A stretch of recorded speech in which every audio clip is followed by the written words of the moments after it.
Het nieuwe seizoen van Stichting Loobeek werd zondagochtend afgetrapt. En daarbij werd ook een startschot gegeven voor de bouw van de Weverloosste schaapskooi.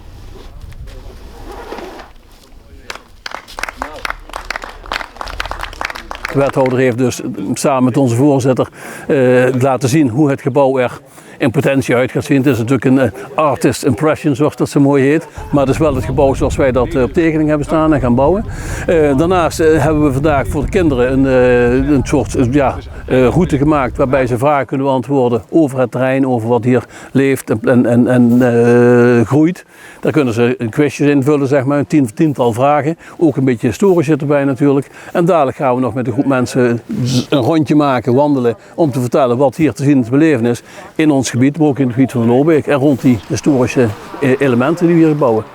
Ja, Stichting Loobeek is een organisatie die een drietal elementen in een landschap weer terug te brengen om dus te laten zien hoe in het verleden hier geleefd en gewerkt werd. En een van die drie is de Volmolen die we gebouwd hebben, hier zo'n 750 meter verderop aan de rand van de Loobeek, waar in feite gedemonstreerd wordt hoe wol bewerkt werd in vroege tijden om daar mooie kleren van te kunnen maken, mooie spullen van te kunnen maken. Daarnaast hebben we de Boerenschans die hier achter ons zichtbaar is en dat is een verdedigingswerk uit de middeleeuwen wat wij opnieuw ingericht hebben, gerealiseerd hebben om te laten zien hoe die mensen in die tijd zich moesten verschansen om veilig te zijn. En het derde onderdeel is het informatiecentrum Schaapskooi, waar we nu voor staan om dat gaan te realiseren. Dat is eigenlijk het beginpunt vandaag. Een vrij groot gebouw van ongeveer 12 bij 24 meter, waar dus ruimte is om mensen te ontvangen. En we gaan zo vlug mogelijk starten. We willen zo snel als de vergunning hebben en dat kan elke dag binnenvallen, zo gezegd.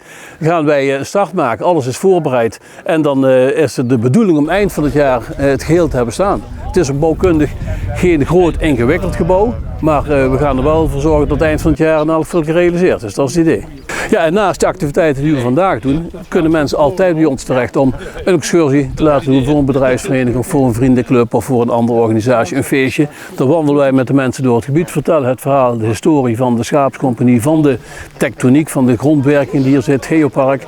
Daar kunnen we veel uitleg over geven en dat is zomaar 1,5, 2 uur, 2,5 uur dat we de mensen kunnen informeren en goed kunnen amuseren, dat ze een hele goed verblijf hier hebben. En daarbij verzorgen wij ook Coffee Fly, noem het maar op, dat kan er allemaal bij zitten.